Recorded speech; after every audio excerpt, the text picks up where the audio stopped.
I'm Logan Crawford, and right now on Spotlight, we're delighted to be joined today by Evelyn Woodward. She is the author of an amazing book. It is called And You Thought Being Dead Was All There Was. Well, in this intriguing novel, we follow the story of Susie, who, after a near-death experience, finds herself in a world filled with ghosts and spirit, as Susie discovers her newfound power to guide these spirits to the afterlife. Her journey of understanding and acceptance begins. We're delighted to have this very talented author, Evelyn Woodward, join us here today on Spotlight. We thank the folks at Prime 7 Media for helping us put her in the spotlight today. We ask viewers like you to support writers like her by subscribing to our channel and by purchasing her wonderful book. The links are below this interview. Evelyn, great to see you here today on Spotlight. Thank you, Logan. It's great to be here. Oh, it's great to have you. Excited to talk to you about your book. It's such an intriguing exploration of the afterlife. Tell me, what was the inspiration behind the story of Susie and her near-death experience? Well, I've had a number of family members pass away on me, and as it progressed, I just knew there was something more. Yeah. I could tell there's something more. And so that let my imagination go for whatever it might be, which is fun. Yeah, absolutely. Absolutely. That's the best part about writing is that you let your imagination roam. It's completely boundless. It can go anywhere you want. The story is what you write. Tell us about Susie. Is she kind of based on somebody you knew or know? Well, it's some of it is a relationship that I had with my best friend growing up. And I hadn't seen her in years and years and years, but the bond never broke. And so when something happened to Susie, her best friend Kimberly came along, and the two of them together managed to figure out what was going on. And I think that is really special. And it's special to have the others come into it because people are more connected than they realize at times. Yeah. I think they are. Absolutely. Susie's ability to see and interact with the dead is really fascinating. Tell us how this ability affects her life and her perception of the world around her. Well, it would make her very nervous because you grow up thinking that ghosts are scary. But she realizes fairly quickly that they were people living, and there they are. They just want to go on to wherever next is. And so she tries to help them. It takes her a while to figure out how. Yeah. But yeah, she does that until she gets a bump in the road and has to figure out the next step. I think it's a rather exciting story in some ways because there's so much that happens. Absolutely. A lot transpires in Susie's journey, that's for sure. Tell us about her friend Kimberly and the role she plays in the story and how she helps Susie navigate her new responsibilities. Well, Susie is so busy helping the ghosts that she really isn't paying much attention to the world around her.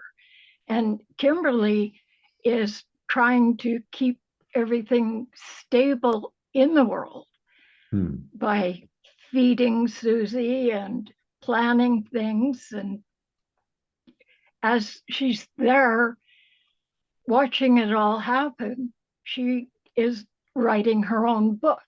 Yeah. And by writing a book, she plans a book tour so that she can get Susie all over at least North America to start with, which but the two of them,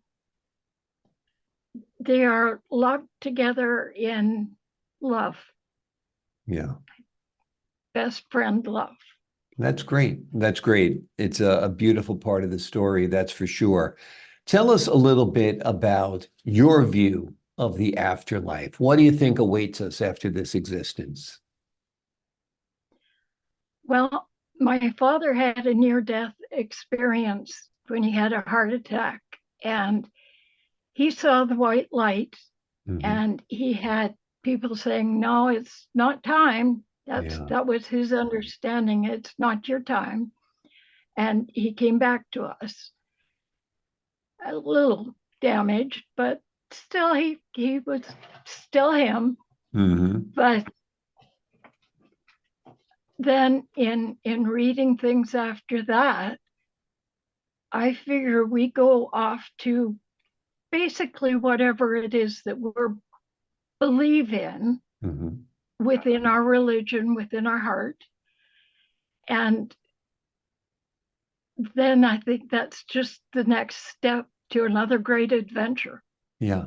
Because I don't think we just stop there and bask in the glory of anything. I think we have more coming. Hopefully, right now it's just a waiting room for something that's really good awaiting us. That would be nice, right? That would be nice. Yeah, Nice. exactly. It's like we're online at Disney World, taking our time, going through the fences to get to something like ta-da! Wow, that would be great. That'd be a happy thought. When your dad had his near-death experience, did it affect his view on life afterwards, or his view on death afterwards? It did. It affected all of us who knew him on the near death because he described it fairly well.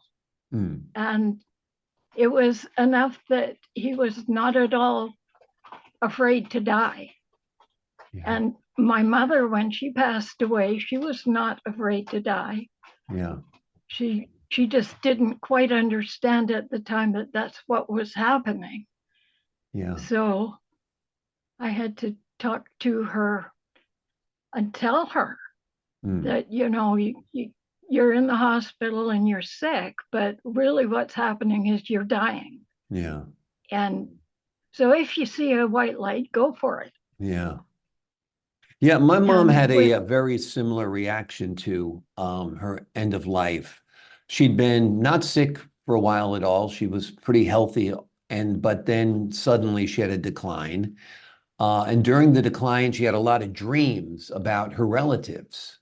She saw her aunt, May, that she hadn't seen in a while, and she was having all these great conversations with people who had passed before her. And by the time, she was ready to die, she was literally sitting on the side of the bed holding her pocketbook, saying she's ready to go. And she really was embracing it like a new adventure, like you said, and like you described. So hopefully the people who are near death know something that we don't, that there is something good waiting for us, and that being dead is not all there is or all there was. I love your title, by the way. How'd you come up with that? I had seen titles on books before that were kind of long and involved like that. And every time I saw it, I'd stop and look, Yeah. even though I know I had seen it before, but that's catchy. So I figured, well, I might as well have something catchy. Well, it is, and it's very intriguing, and it is very eye-catching, and it's very provocative. So it's a perfect, perfect title for sure. Have you envisioned this perhaps as a movie? I think it'd be a pretty cool film. I yeah, I write like I can see it. Right. And so I think it would be a pretty cool film, but I think there might be some parts that would be difficult, except that with computers nowadays, who knows? Everything's possible in Hollywood. They make magic. It's amazing. That's what it's all about. Well, you've made magic between the covers of this book. Evelyn Woodward has written an amazing book. It is called And You Thought Being Dead Was All There Was. It's an intriguing novel. We follow the story of Susie, who, after a near-death experience, finds herself in a world filled with ghosts and spirits. As Susie discovers a newfound power to guide these spirits to the afterlife, her journey of understanding and acceptance begins. It's a wonderful vision for what the afterlife holds for us. I think you'll truly enjoy Evelyn's book. Evelyn, thank you so much for joining us here today on Spotlight. Thank you. My pleasure. To the folks at home, I'm Logan Crawford, thanking you for your time this time. Until next time on Spotlight.